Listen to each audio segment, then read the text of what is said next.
Maravilha. Hoje à noite, repito, ceia do Senhor. Participe, esteja conosco, um momento que a gente não costuma dispensar e tampouco desperdiçar. Então, venha, participe desse momento de comunhão. E nós teremos a sequência da nossa série de mensagens na carta aos Efésios. Então, nós iremos entrar no capítulo 3 da carta. Bom, carta aos Efésios, capítulo 3, mais tarde, à noite. Agora pela manhã, nós estamos com reflexões, meditações, mensagens voltadas para o tema os encontros de Jesus. Os encontros de Jesus. E nós começamos no domingo passado pela manhã com o encontro extremamente decisivo para a história da igreja cristã, que é o encontro que Jesus teve com Pedro. Um primeiro encontro, embora ali a narrativa seja bem sucinta em relação a esse encontro, em João capítulo número 1, versículo 42, embora seja bem sucinto, mas nós temos muitas verdades ali, especialmente quando nós pensamos dos desdobramentos desse encontro. Então, tivemos uma primeira mensagem sobre os encontros de Jesus e de maneira bem localizada em João capítulo 1, versículo 42, quando André, irmão de Simão, Pedro, leva-o a ter um encontro com Jesus. E ali, aquele encontro é marcado por uma promessa. E a promessa é: tu és Simão, filho de João, mas tu serás chamado Cefas. Essa foi a mensagem no domingo passado. Agora, eu gostaria de chamar a sua atenção para um outro encontro, não menos decisivo para a história da igreja. E quando eu digo um encontro não menos decisivo para a história da igreja, é porque, de fato, eu procurei caçar aqueles encontros que são impactantes, encontros que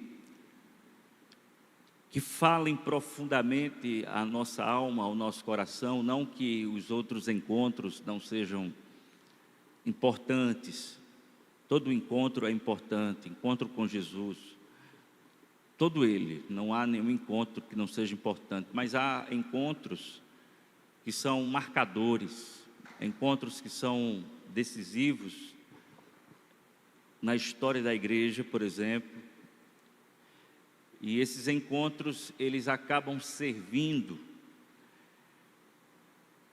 como uma espécie de modelo, de paradigma, para que apreciemos o agir de Deus na vida de todo aquele que foi encontrado por Jesus Cristo. E é isso que nós iremos fazer agora. Eu quero abrir a minha Bíblia, e se você puder acompanhar, fico grato. Carta, ou melhor, o livro dos Atos dos Apóstolos. Livro dos Atos dos Apóstolos. Localize, por favor, o capítulo 9.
Atos capítulo 9, do verso 1 ao verso de número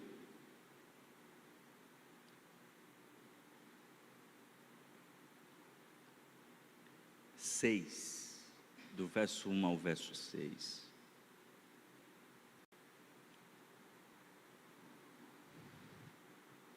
Enquanto isso, Saulo ainda respirava ameaças de morte contra os discípulos do Senhor. Dirigindo-se ao sumo sacerdote, pediu-lhes cartas para as sinagogas de Damasco,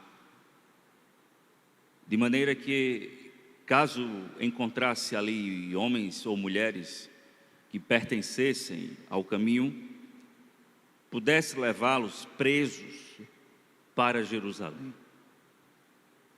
Em sua viagem, quando se aproximava de Damasco, de repente, brilhou ao seu redor uma luz vinda do céu.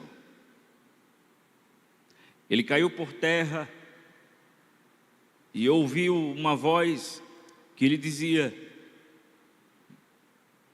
Saulo, Saulo, por que me persegues?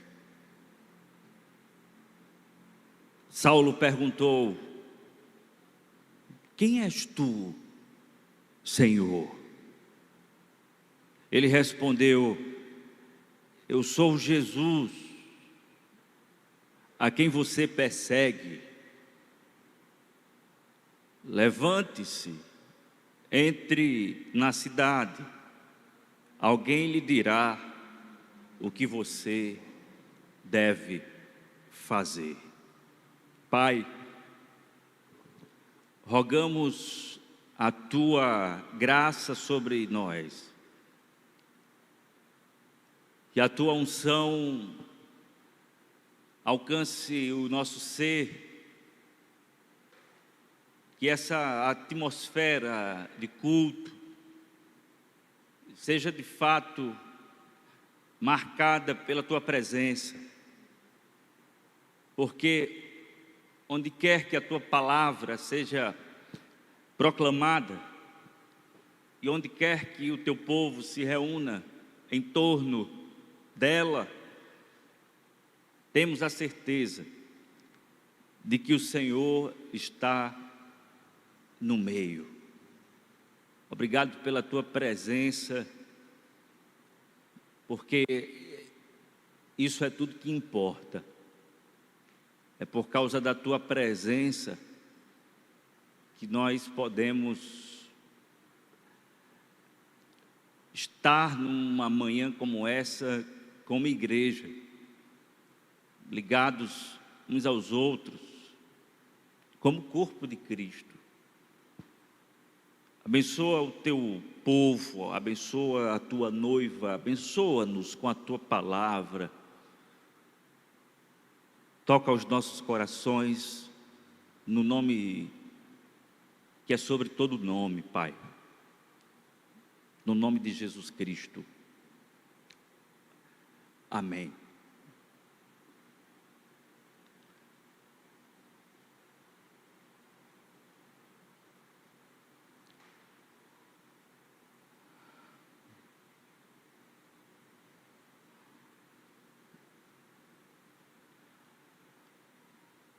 Amados, o filósofo e matemático Blaise Pascal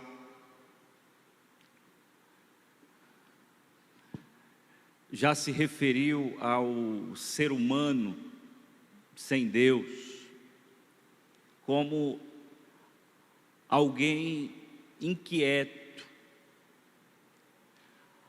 Alguém inquieto de tal forma que tudo que ele quer é caçar.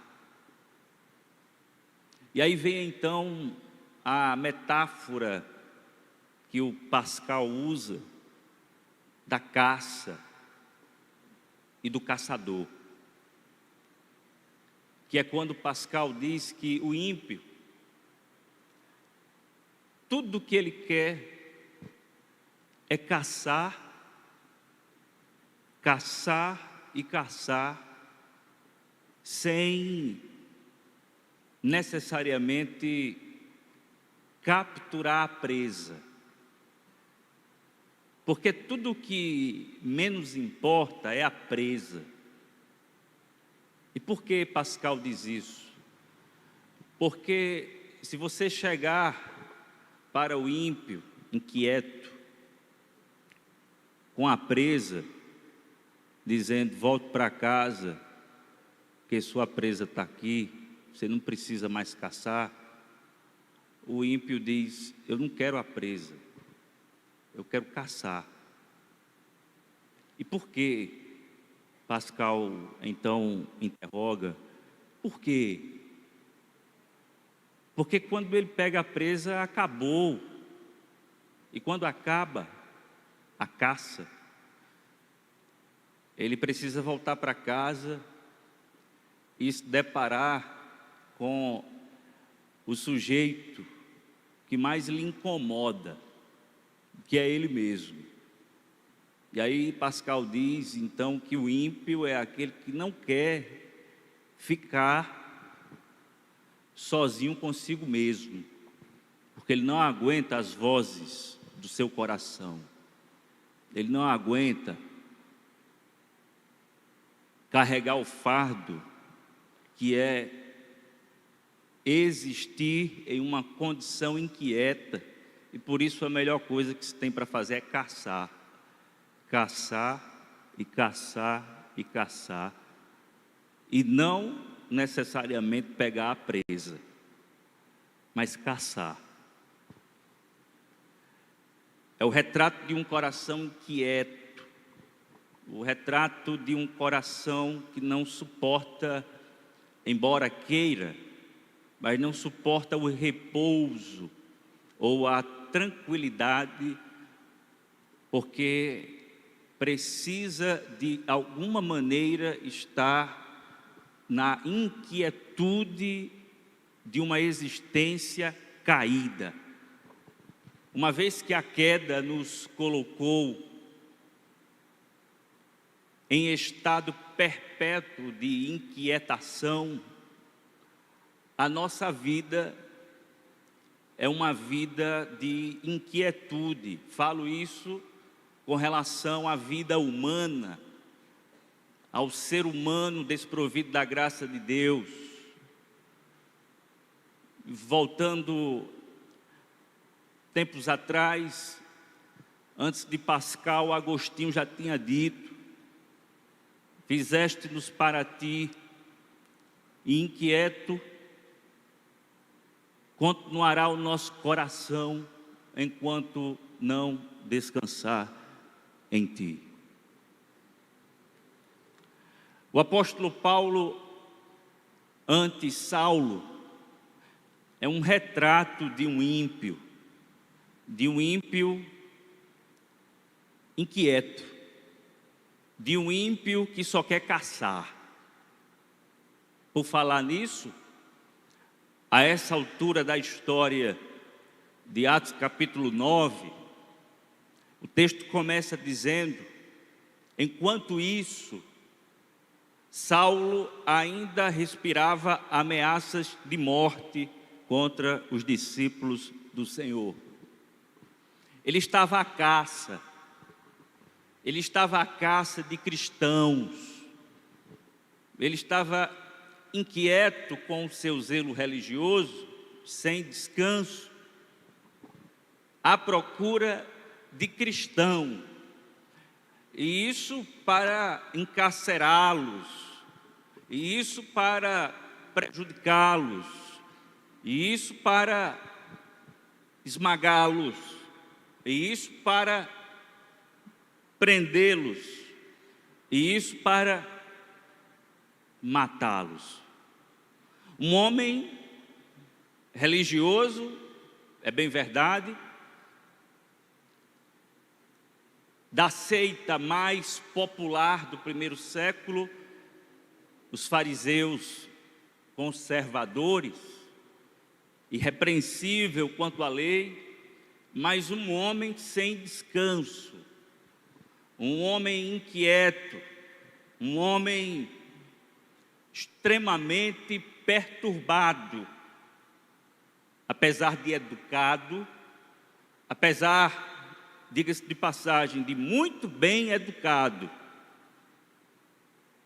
a despeito de ser letrado, mas alguém inquieto, à procura, sem dar trégua, de cristão para poder esmagar, triturar, subjugar, prender e matar. Paulo estava à caça, Saulo estava à caça. Só que, curiosamente, amados, esse Saulo que estava à caça, esse Saulo que era caçador, esse Saulo que fazia de cristãos presas suas, ou presas sua, Saulo não estava apenas numa condição de caçador.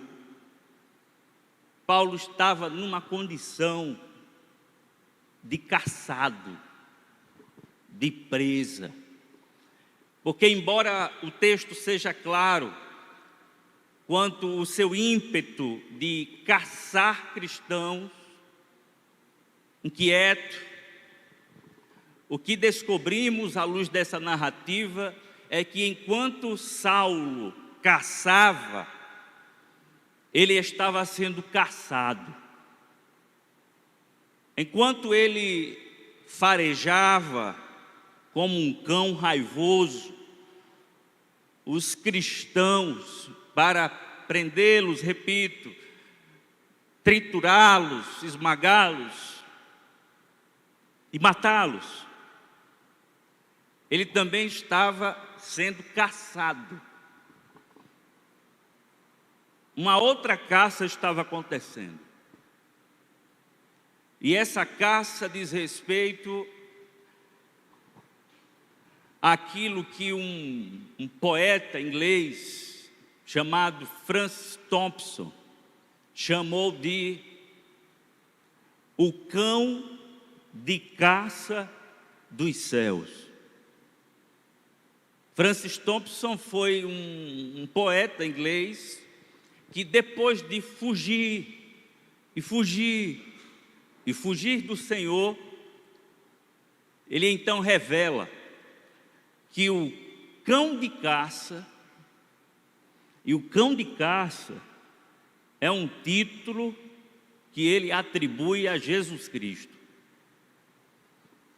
O cão de caça dos céus me buscou, me encontrou, mudou minha vida, transformou meu ser. Ele era uma espécie de foragido da justiça do céu.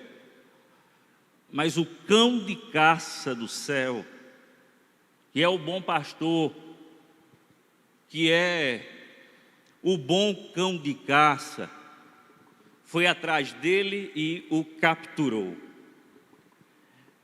É isso que está acontecendo aqui no texto. Paulo está caçando, mas está sendo caçado. E é nessa experiência de, estando em caça, ao mesmo tempo que é caçador e presa, que o apóstolo Paulo então vai ter um encontro com o cão de caça dos céus. Jesus é o cão de caça que encontra o apóstolo Paulo na mata do pecado, enquanto este estava desvairado, tresloucado, inquieto, inquietamente perturbado, como um animal feroz, indomável. O cão de caça dos céus estava à captura estava à procura, estava farejando até encurralar Saulo de Tarso, que vai se transformar em Paulo apóstolo. A conversão de Saulo, portanto, é o lado visível de uma experiência de caça. Ele era caçador de cristãos, mas ele estava sendo caçado pelo Cristo, que é pelos cristãos. Ele não chega a concluir essa caçada, porque não dá tempo. O cão de caça dos céus já tinha se programado para dar o bote, para achá-lo, para encontrá-lo, para colocá-lo em seu devido lugar e transformar assim a nossa vida, ou a vida dele. A sua experiência, embora seja uma experiência de conversão irrepetível, porque cada um tem a sua experiência de conversão. Por exemplo, Paulo, antes Saulo, quando tem um encontro com Jesus, ele cai por terra. Nem todo mundo aqui caiu, ou a grande maioria aqui não caiu quando teve um encontro com Jesus. Possa ser que um ou outro tenha tido uma experiência de cair, mas a maioria, eu mesmo não caí. Talvez você não tenha também tido a experiência de uma luz brilhando, ofuscando os seus próprios olhos, de tal maneira que você se tornou cego, literalmente sem conseguir enxergar um palmo à frente. Há coisas, há características, há particularidades na experiência de conversão de cada um, de tal modo que ninguém pode aplicar o seu perfil de experiência de conversão ao outro. O que importa é que cada um aqui tem um testemunho de como foi o encontro com Jesus Cristo. O ponto pacífico entre nós não diz respeito às nossas experiências subjetivas, por exemplo, mas o ponto pacífico entre nós diz respeito diretamente a algo extremamente e cirurgicamente objetivo. E o que é esse ponto pacífico? O que é esse elemento comum entre nós? Nós fomos alcançados pelo cão de caça dos céus. Isso significa dizer que Jesus nos encontrou. Um verdadeiro encontro com Jesus é o equivalente a uma experiência de caça, onde nós somos a presa e Jesus é o caçador. É à luz dessa ilustração que evoca uma verdade espiritual sobre o encontro que tivemos com Jesus e que mudou a nossa história. É à luz disso que eu gostaria de compartilhar algumas verdades acerca dessa grande caçada, acerca desse encontro que tivemos com Jesus, que foi possível somente porque o cão de caça dos céus foi solto, o Pai o entregou como cordeiro que tira o pecado do mundo. E esse cordeiro que tira o pecado do mundo se tornou, na poesia de Francis Thompson, o cão de caça dos céus. Eu gostaria então de compartilhar algumas verdades sobre essa experiência de conversão e, portanto, sobre o nosso encontro com Cristo Jesus. E a primeira verdade que eu gostaria de compartilhar é a seguinte: a divina caçada, em primeiro lugar, a divina caçada, que é a razão do nosso encontro com Jesus, ela é incansável. A primeira coisa que eu gostaria de pontuar é que a divina caçada é incansável.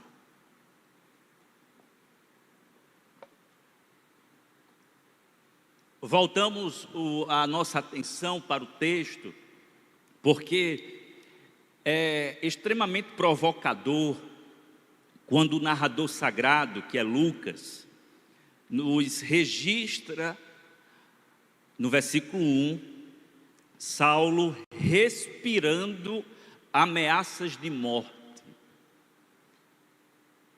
A expressão aqui, respirando ameaças de morte, aponta para a ideia de um boi ou de um touro selvagem, de alguém que está ofegantemente, de maneira animalesca, como um animal indomável, à procura das suas presas. Ele está como um animal selvagem, respirando ameaças de morte. O Dr. R.C. Sproul, comentando o texto, ele nos diz que Paulo era muito semelhante, aqui nesse texto, a um touro que está colocando a sua pata no chão, cavando um buraco, enquanto ele inspira, para então ir atrás do seu objeto, do seu alvo, para fazer aquilo que lhe é próprio por natureza, para atingir aquela pessoa ou aquele bicho, ou seja o que for, de maneira extremamente negativa, ferindo, derrubando, matando. Aqui então estamos diante dessa figura de um touro selvagem. E para corroborar com isso, há um pano de fundo histórico, ainda em Atos dos Apóstolos, que é quando no capítulo 26, depois você pode ler em casa, o apóstolo Paulo, diante do rei Agripa, em sua defesa, ele começa a falar sobre o seu testemunho. Ele começa a dizer que Jesus Cristo teve um encontro com ele, e isso ele não poderia negar. Ele vai argumentando, até que ele chega em um ponto que revela algo que não está aqui no texto, acerca do que Jesus disse para ele, porque o que temos aqui no capítulo 9 é não apenas, mas a única questão levantada por Jesus, que é: Saulo, Saulo, por que me persegue? Mas no testemunho que Paulo dá ao rei Agripa, em sua defesa, ele diz que Jesus disse para ele assim: Paulo, deixa eu lhe dizer uma coisa, dura coisa é recalcitrar contra os aguilhões. Essa é a imagem que Paulo usa diante do rei Agripa, ao se referir às palavras de Jesus a ele. Dura coisa é recalcitrar contra os aguilhões. E qual é a imagem? A imagem de recalcitrar contra os aguilhões é a de um boi. Um boi que está contra os aguilhões, sejam eles postos atrás do próprio boi, ou então na frente, para de alguma maneira conseguir domá-lo. O boi então ele reage, ele não quer ser domado, ele então começa a recalcitrar, ele começa a responder furiosamente, dizendo: não faça isso, não me cutuque, não me fira, porque eu vou ferir você, eu vou derrubar essa carroça, eu vou derrubar você. Não tem animal assim, não tem bicho assim, né, que é teimoso, você tenta, sabe, você tenta domá-lo. Quem gosta de andar a cavalo aqui sabe, tem aqueles mais mansos, que você pode pegar uma criança e vá, dê uma volta, mas tem aqueles que você pega a sua criança e diz: aqui não, isso aqui é um bicho aperreado, ele tem transtorno, ele não tem juízo, esse cavalo não tem juízo, ele está esperando o momento de disparar a sua loucura. Então tem esses bichos, né? Essas feras, e Paulo é tratado como alguém que resiste aos aguilhões.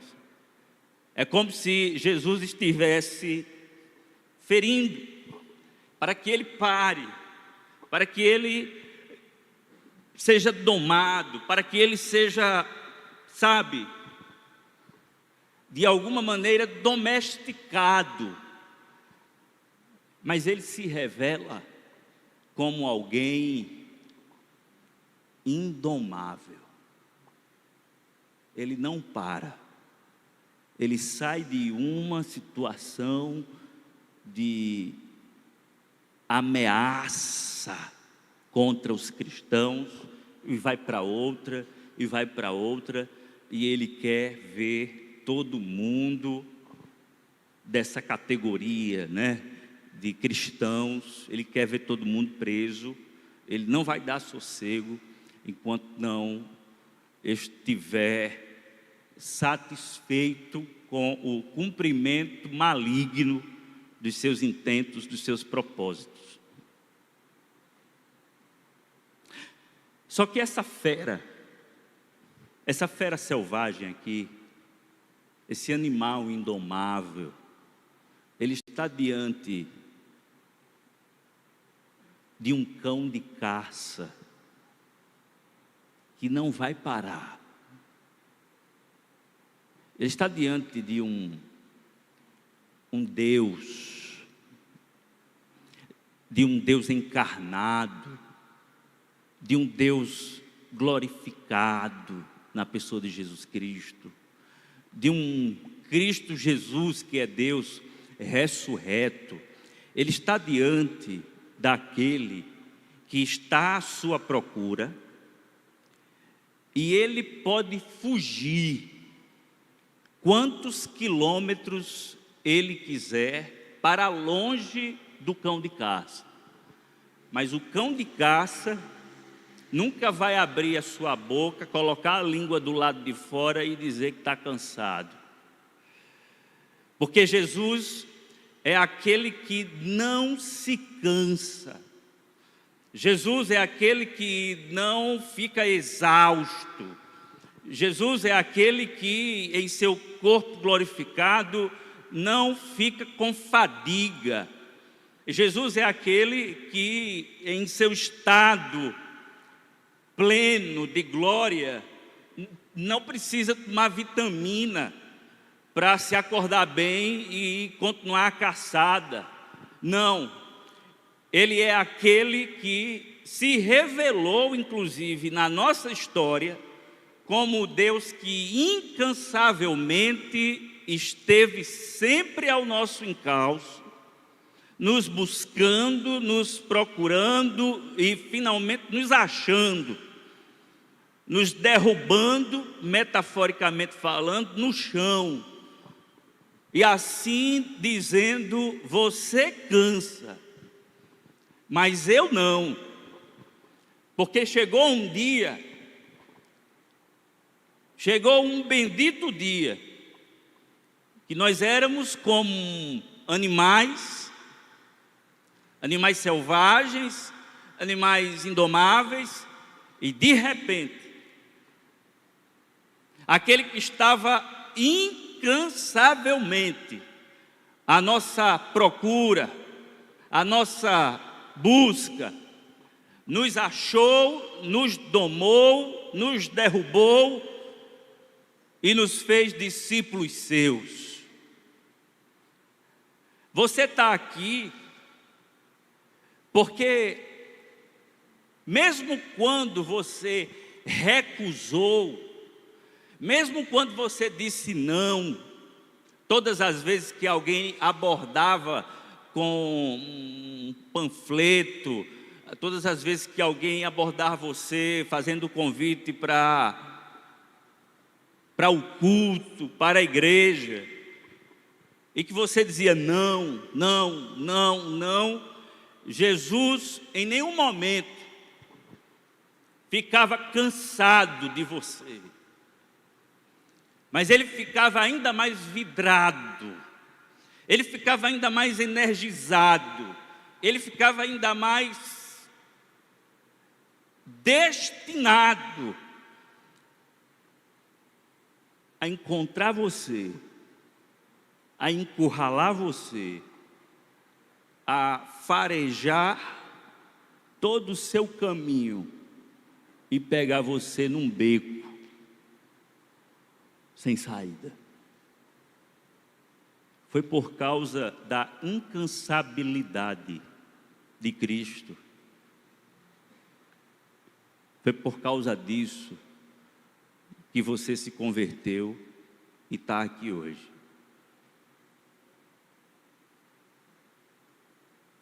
Olha, amados, o que o profeta Isaías diz acerca de Deus, ou que Deus revela dele mesmo, ou acerca do seu ser, através do profeta Isaías, é: os jovens se cansam e se fatigam, mas aqueles que esperam no Senhor renovarão as suas forças, subirão como asas, como águias, correrão e não se cansarão. E isso por quê, irmãos? Porque esperam e confiam no Senhor, Senhor este que não se cansa e nem se fatiga. Você pode cansar até mesmo na sua oração por alguém que ainda não se converteu. Você pode simplesmente dizer assim: eu estou cansado. É saber de uma coisa: essa oração não vai ser atendida pelo que eu estou vendo. Essa pessoa se torna cada vez mais descrente, essa pessoa se torna cada vez mais indomável, mais incabrestável.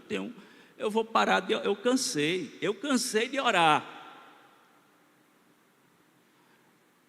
E aí Jesus, que não depende da nossa perseverança, ele diz assim: então é bom, porque vai ficar mais claro ainda que a glória não é sua, mas que a glória é minha. Eu vou caçar e vou pegar, independente de você. Você cansou, mas eu não. Talvez você já tenha desistido de orar por alguém, talvez você até tenha desistido de pregar para alguém, talvez até você tenha, não quero mais gastar energia com isso. Não se preocupe, porque a energia da graça não precisa de carregador. A energia da graça é autossuficiente, porque Cristo Jesus, Ele não precisa carregar as suas baterias.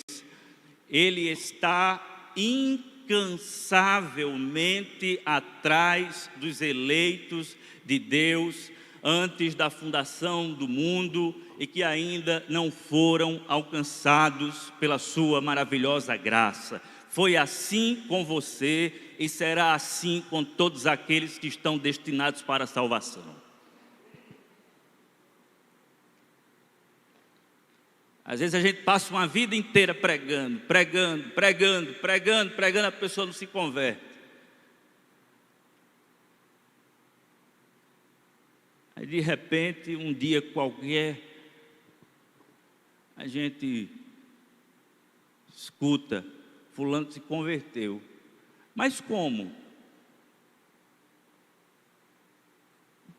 Acho que ouvi uma palavra aí de uma irmã dentro de um supermercado, e aí ele não aguentou, chorou e resolveu entregar a vida dele para Jesus. Mas eu passei esse tempo todinho lutando, orando, pregando, e foi assim, porque Deus não está limitado à sua força, não está limitado à sua disposição, não está limitado às vitaminas que você precisa para estar bem durante o dia e fazer a sua obra. Não. Ele é o Deus que não se cansa e nem se fatiga. Olha, irmão, só saber disso é de um alívio. Você tem isso por experiência própria. Você tem isso por experiência própria. Eu sei que aqui alguns se converteram antes, mais cedo, outros se converteram mais tarde. Mas todos tiveram experiência de, em um determinado ponto da história, ter um encontro com Jesus, encontro esse não agendado por você, encontro esse não marcado por você, mas encontro esse provocado pelo cão de caça que capturou você no momento certo e que nunca disse a seu respeito: esse aí é incansavelmente obstinado em sua fuga e eu não dou conta disso.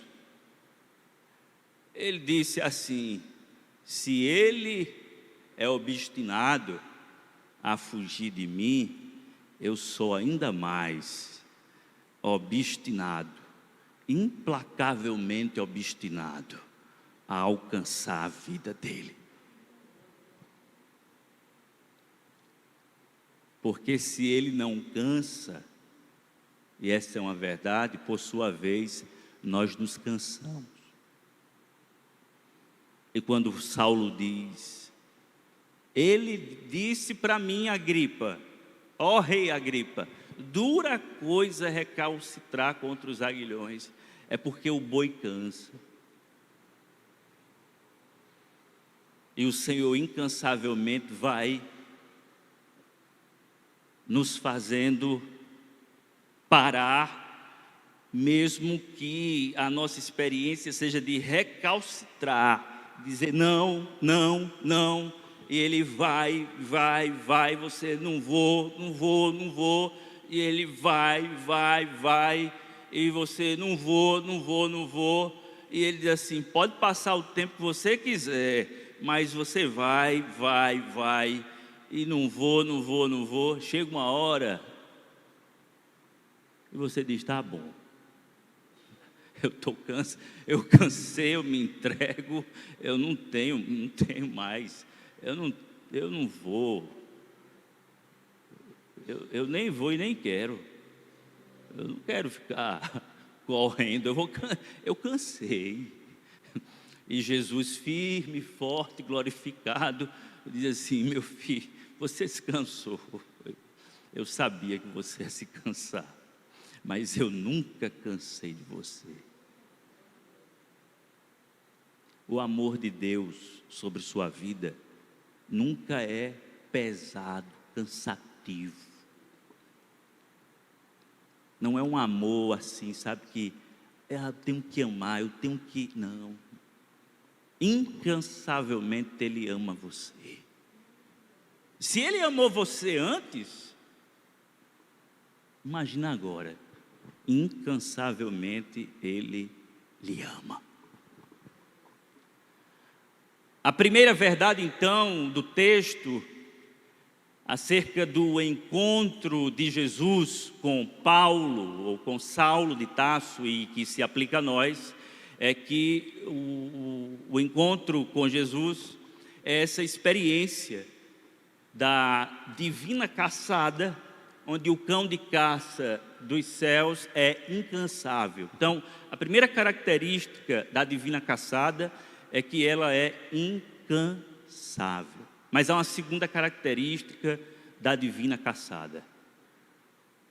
E a segunda característica da divina caçada é a seguinte: se em primeiro lugar a divina caçada é incansável, em segundo lugar, a divina caçada é estratégica. Estratégica. Ele não caça de qualquer jeito, não. Porque, pegando a experiência de um caçador, você sabe que o caçador, ele conhece os caminhos. Ele não entra de graça numa mata, por exemplo. Ele conhece. Ele tem que ser estratégico.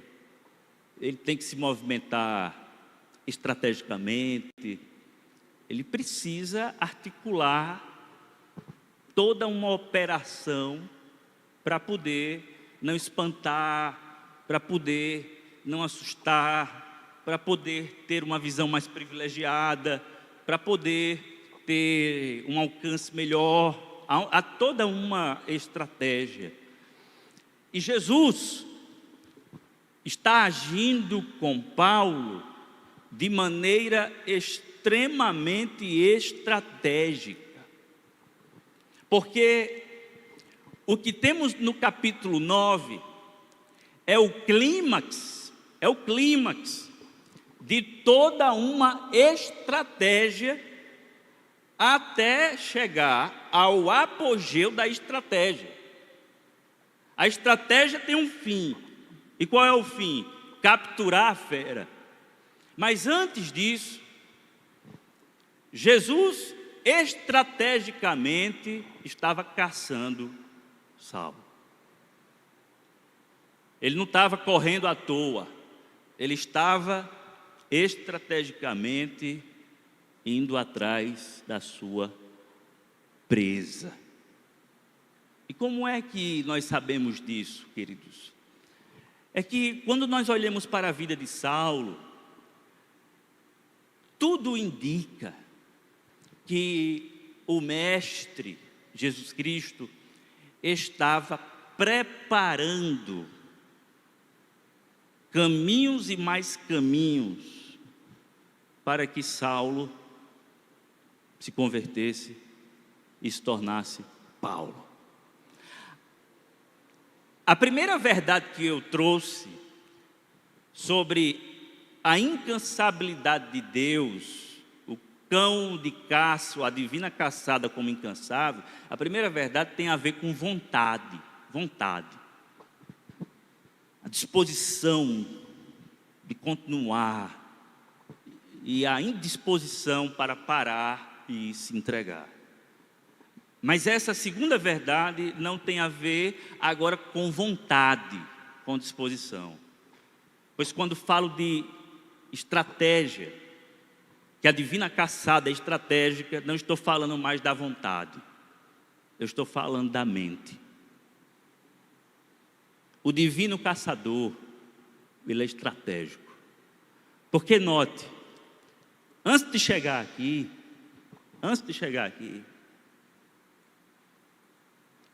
Lembre-se que o que Jesus vai dizer a Saulo, no final, é que ele é um vaso escolhido, que ele foi escolhido, que ele foi separado, e isso na eternidade. Com efeito, quando nós puxamos a história de Paulo, qual é o ambiente que ele cresce?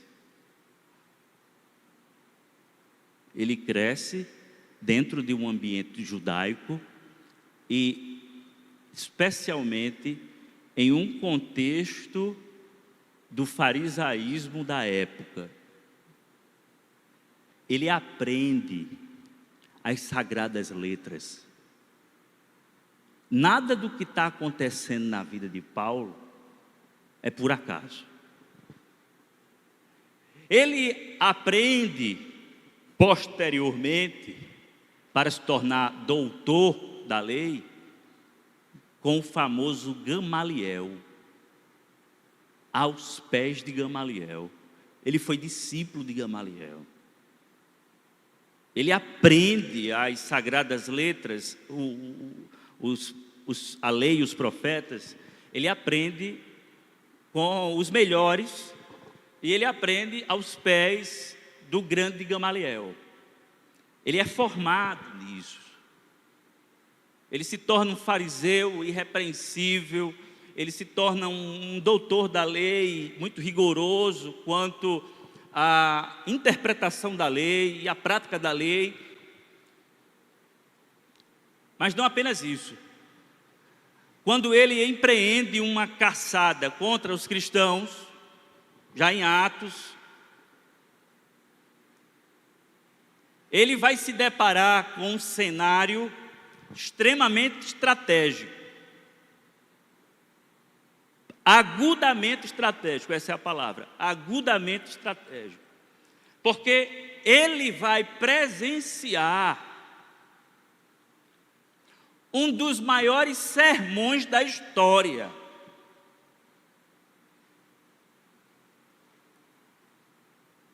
E um dos maiores sermões da história é o sermão de Estevão, diácono. E lembre-se,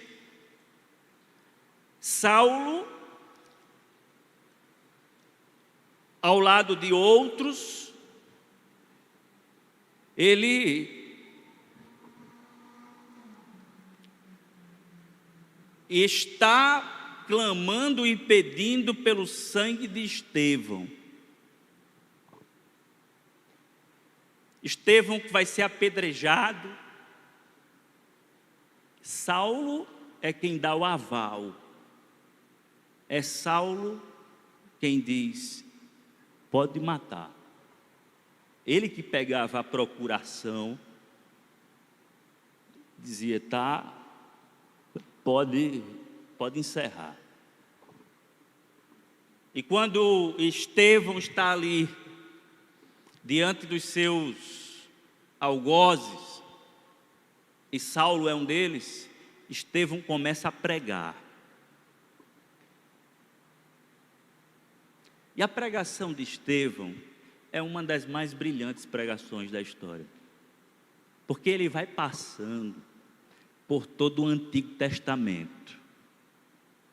Abraão, Moisés, a lei, os profetas, as promessas, até chegar em Cristo e dizer que toda a Escritura tem o seu cumprimento na pessoa bendita de Jesus Cristo, e que Ele morreu pelos nossos pecados, e que ressuscitou dentre os mortos. E Saulo, ele estava lá, vendo e ouvindo.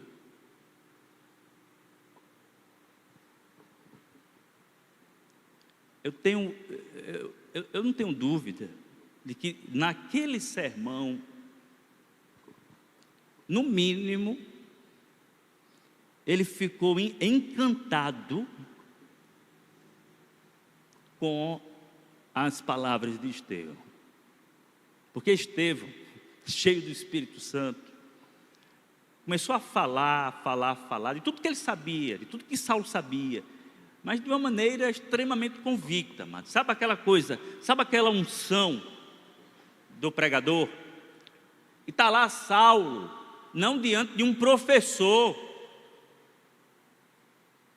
está lá Saulo diante de um pregador, e que prega com poder e autoridade, prega com unção, prega com convicção, cheio do Espírito. Eu não tenho dúvida que ali o apóstolo Paulo, antes Saulo, está diante de um testemunho que, embora ele negue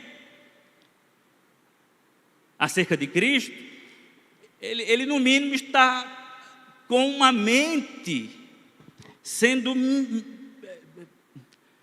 minada pelas informações cheias de graça, de bondade, de favor, de santidade, de justiça de Estevão. Eu não tenho dúvida, irmãos. A convicção com a qual Estevão falava e a convicção que Estevão tinha para morrer, ele está disposto a morrer e ele vai morrer. Saulo, no mínimo, ficou assim: rapaz, será?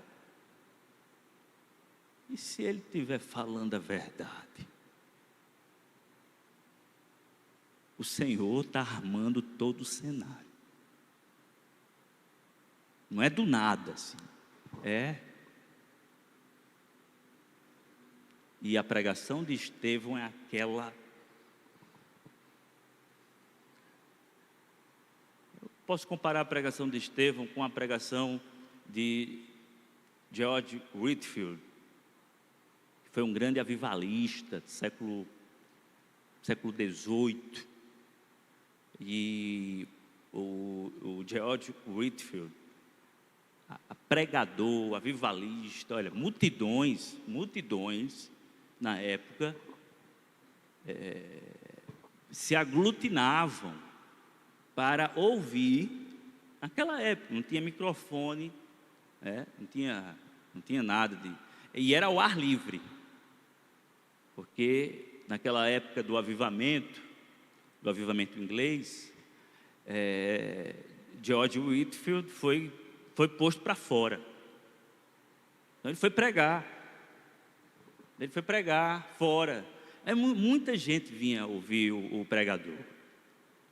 E era interessante que na época eles formavam filas assim, para que alguns pregadores que estavam com George Whitefield pudessem reverberar o som da pregação. Então, estrategicamente, ele colocava fileiras e fileiras e fileiras, onde ele pregava aqui, porque assim, não tinha como, na época, você pregar sem microfone e todo mundo ouvia, era muito difícil, era muita gente.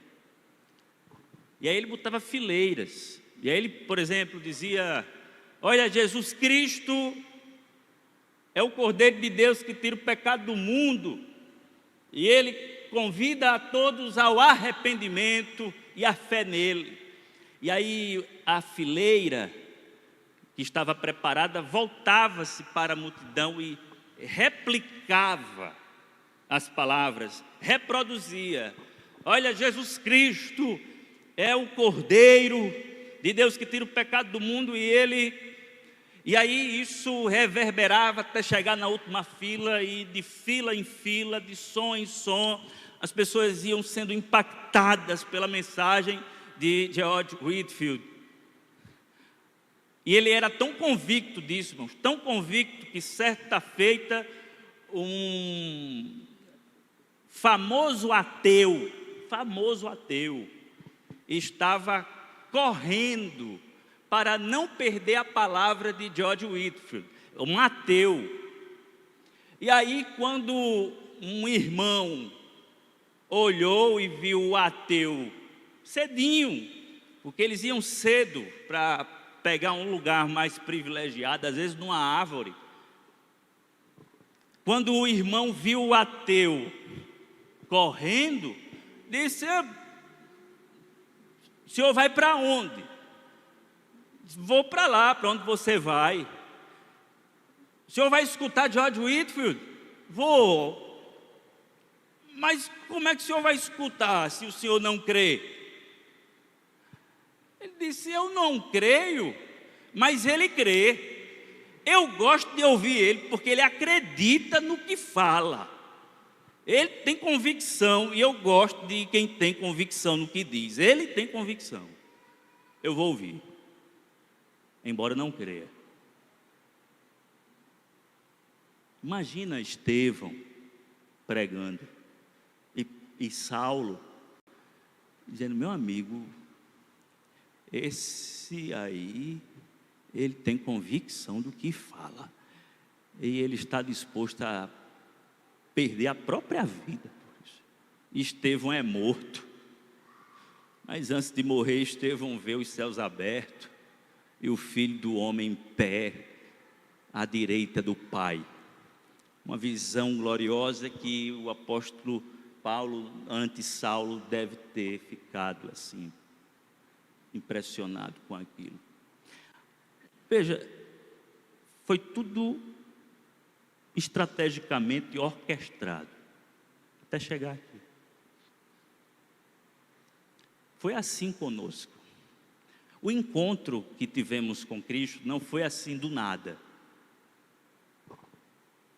Ele foi preparando. Você ouviu uma palavra, ouviu outra, alguém lhe chamou para um culto, você foi para algum retiro, a sua mulher de repente colocava pregações e você fingia não estar ouvindo, mas ouvia, e a palavra foi entrando, colocava louvores, e você ficava ali meio que inquieto, mas já era a divina caçada no seu pé, no seu encalço, e você ali dizendo que não suportava muito aquilo, mas a palavra ia entrando através da música, através do louvor, e o Senhor ia tomando conta do seu coração, e quando menos você esperou, você se viu dizendo: eu quero servir a Jesus Cristo. Eu quero servir a Jesus Cristo. Ele é estratégico. Ele vai montando todo um cerco até o nosso coração se render pelo poder da graça que há nele. O C.S. Lewis, ele tem um livro, que é um livro autobiográfico, que é Surpreendido pela Alegria. É ele narrando justamente a sua conversão, porque ele era um agnóstico, né? C.S. Lewis era agnóstico. E C.S. Lewis, então, ele usa algumas ilustrações para falar da sua conversão. E uma delas é do gato e do rato. E ele fala, então, da caçada do gato que está atrás do rato. E como ele era professor em Oxford, como ele era extremamente letrado, então, muitos da sua época eram ateus. E ele começou a defender sua fé, e aí para falar sobre a sua conversão, ele usava dessa ilustração do gato e do rato. E ele dizia aos seus amigos: olha, eu era um rato, ele era o gato. E assim, se vocês estão achando que eu me converti por uma questão de opção, até mesmo cultural, porque eu estou dentro dessa cultura, então resolvi ir para Jesus, é complicado com essa ilustração que eu vos trago do gato e do rato, porque eu nunca vi um rato partir para cima do gato. Então, se vocês estão achando que eu fui para ele, vocês estão enganados. Eu era um rato. Ele era o gato. E ele brincou comigo até.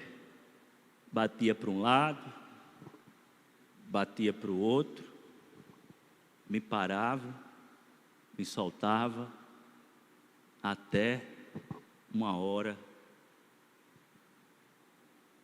Então é loucura de vocês acharem que minha conversão se deu porque eu, rato, fui para ele, que é o gato. Foi o contrário. A minha conversão se explica assim: o gato veio atrás do rato. Mas ele usa uma outra ilustração que é mais estratégica ainda e que fala de estratégia, que é a ilustração do adversário de xadrez. Quando ele fala que Jesus era o divino jogador e que começou a mexer o tabuleiro de tal maneira que ele percebeu que os movimentos que eram feitos por Jesus lhe colocaram numa situação de checkmate. E aí o último capítulo do livro de C.S. Lewis é checkmate. Acabou, não tem, perdeu o jogo, acabou. E Jesus então ganha. Foi assim que aconteceu conosco. A gente deu uma de esperto, querendo jogar xadrez com ele. Ele movimentou 1, 2, 3. A gente olhou para o tabuleiro e ele disse: não corra não, não joga o tabuleiro para o alto não, deixa eu terminar esse jogo. E ele foi pacientemente nos colocando numa condição de checkmate. Foi isso que aconteceu com você. Ele disse cheque. E você pegou e não posso continuar esse jogo não. E derrubou o rei que estava no centro do seu ser.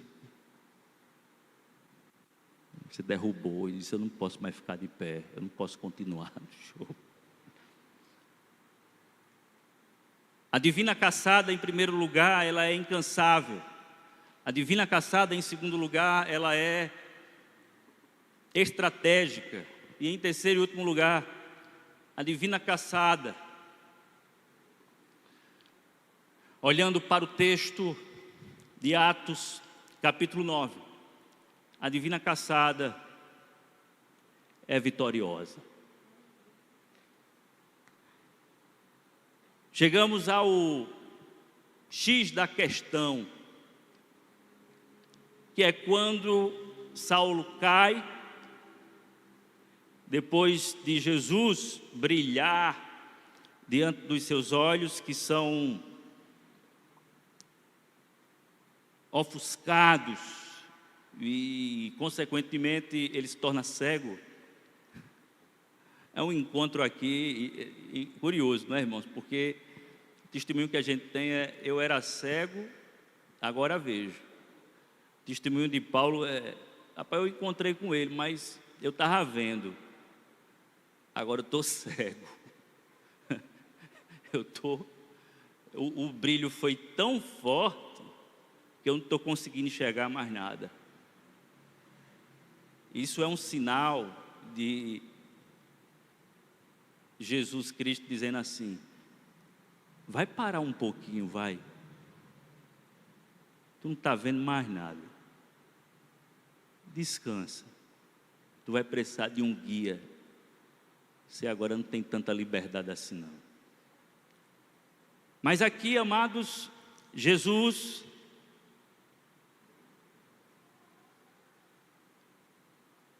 lhe disse, versículo 4, Saulo, Saulo, por que você me persegue?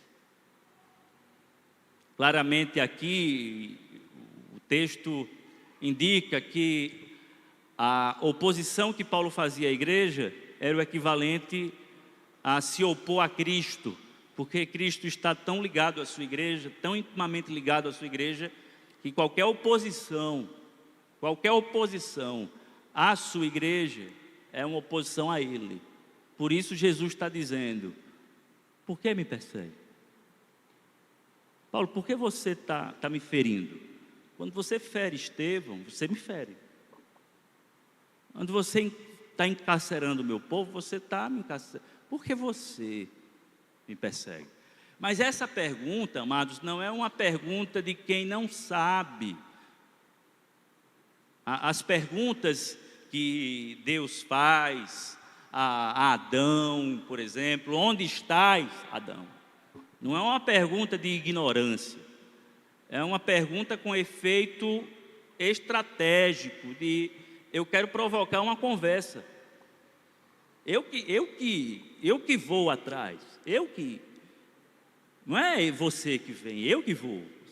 Se depender de você, você fica escondido. Mas eu vou, onde estás, Adão? Tem para que se esconder assim não, vem para cá. E quando a gente lê o Antigo Testamento, Deus vai sempre fazendo perguntas, E aqui, a pergunta, mais uma vez, é feita da parte do Deus encarnado, de Cristo Jesus, dirigida a Saulo. Saulo, por que me persegues? Então a pergunta é uma pergunta retórica, já existe uma resposta, e a questão toda da pergunta é, olha, qual é a razão disso? Não faz sentido você estar dessa maneira. E então Jesus diz,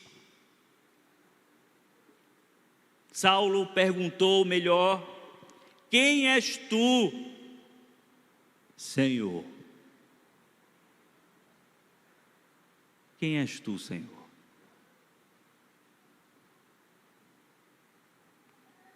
O curioso é que Paulo não conhecia ainda Jesus. Não teve, eles são contemporâneos, mas eles não tinham se encontrado. E quando ele escuta essa voz, e ele pergunta, quem és tu, Senhor? Embora ele não saiba ao certo a persona, quem é, mas ele sabe de uma coisa, essa voz exerce uma autoridade que quem está falando comigo, eu conheço as autoridades, eu conheço os Césares, eu conheço os políticos, eu tenho um relacionamento bom com os políticos, eu conheço as autoridades. Eu sou fariseu, eu conheço os fariseus mais respeitados, os que têm mais autoridade, os que falam com... Eu conheço, a autoridade é comigo. Mas essa voz, ela é diferente. E é de alguém que tem suprema autoridade. Quem és tu, Senhor? Eu não sei ao certo, mas de uma coisa eu sei. Quem está falando comigo manda na existência. E Jesus então responde, eu sou Jesus a quem você persegue. Levante-se, entre na cidade, alguém lhe dirá o que você deve fazer. Eu sou Jesus Jesus então se apresenta. Amados, note, o encontro verdadeiro com Cristo, ele é provocado pelo próprio Cristo. É a iniciativa de Cristo, é a estratégia de Cristo. E finalmente Cristo vence a nossa obstinação, a nossa desobediência. Ele sempre é vencedor. A luta que teve com Jacó,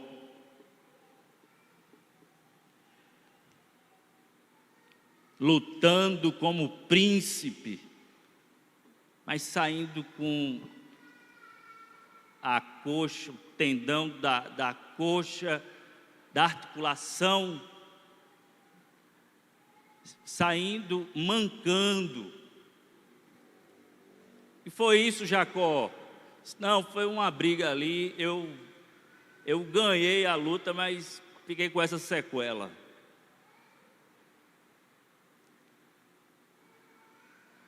É Deus vencendo pecadores. Sabe qual é a grande boa notícia da nossa história, irmãos? Um outro nos venceu. Um outro nos venceu. Sabe, a gente sempre gosta de falar da nossa vida aludindo às nossas conquistas, ao nosso currículo, né? Olha, eu fiz isso, né? Eu ganhei, eu conquistei, eu ralei muito para isso. Só que, com relação ao maior status que você possui, é o maior. Você pode ser pós-doutor em o que for. Mas isso aí não é nada com relação ao maior status de ser discípulo de Jesus. Você pode ter conhecimento para dar e vender, você pode ter instrução, você pode ter dinheiro, você pode ter bens materiais, você pode ter o que for, mas nada se compara a ser discípulo de Jesus. E o ser discípulo de Jesus significa uma experiência de derrota sua. É você assumir que outro ganhou. É você dizer que estava levando sua vida do jeito que você queria, mas que o poder sobrenatural de Deus em Cristo Jesus invadiu a sua vida, derrotando os seus ímpetos, derrotando os seus desejos, derrotando os seus anseios, derrotando os seus sonhos, derrotando com tudo aquilo que você estava sonhando sem Cristo. E então ele vence. A história da salvação é a história dos pecadores que ganharam perdendo para Cristo, que foi o vencedor, sendo vencido na cruz do Calvário.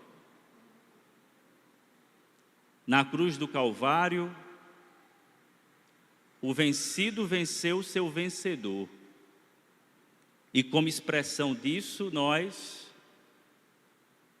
aparentemente vencedores, fomos vencidos. Se você perguntar para Paulo, por que nós somos mais do que vencedores? Ele vai dizer, por causa daquele que nos amou e nos venceu e nos derrotou e esmagou o nosso orgulho e erradicou de nós toda a soberba, toda a altivez e implantou dentro de nós um espírito de mansidão, dizendo que é para a gente aprender com ele, que é manso e humilde de coração. Por isso que a gente é mais do que vencedor. Então, quando a gente diz assim, eu sou mais do que vencedor, nós somos mais do que vencedores em Cristo Jesus. Por quê? Porque você foi vencido. Você não resistiu. Ele venceu, ele ganhou a luta. E graças a Deus por isso. O meu maior testemunho é que eu fui derrotado por Cristo Jesus. Eu me orgulho nessa derrota. Você deve se orgulhar nessa sua derrota. Porque, paradoxalmente, essa sua derrota é a sua grande vitória. Eu quero encerrar com a história do jovem que estava sendo sabatinado para ser pastor. A mesa era extremamente rigorosa e tinha muita casca de banana. O jovem já estava sabendo disso e bem preocupado e atento, uma pergunta foi feita, e uma pergunta de ordem experiencial com relação à salvação. E a pergunta foi: meu jovem, me diga uma coisa, quando e como foi o seu encontro com Jesus?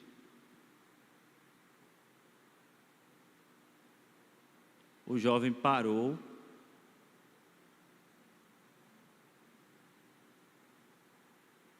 foi reticente, disse: eu estou diante de uma casca de banana. E o jovem disse: reverendo, olha, antes de prosseguir, eu queria deixar bem claro que acerca dessa experiência, do quando e como, não diz respeito a eu ter encontrado a Jesus, mas sim ao fato de que Ele me encontrou. E o reverendo então disse: boa resposta, meu filho, era isso que eu queria escutar. Não diz respeito a quando, como, ao que você fez para encontrar Jesus, mas tem a ver com o Cristo que lhe encontrou, que lhe achou, que lhe resgatou. Você teve um encontro com Jesus? Você foi encontrado por Ele? Paulo então recebe uma missão, e agora é caçar demônios. Brincadeira. Ele vai lutar contra principados e potestades, mas ele vai caçar, no bom sentido da palavra, todos aqueles que precisam ouvir o Evangelho. Ele não vai caçar para destruir, ele vai caçar para libertar.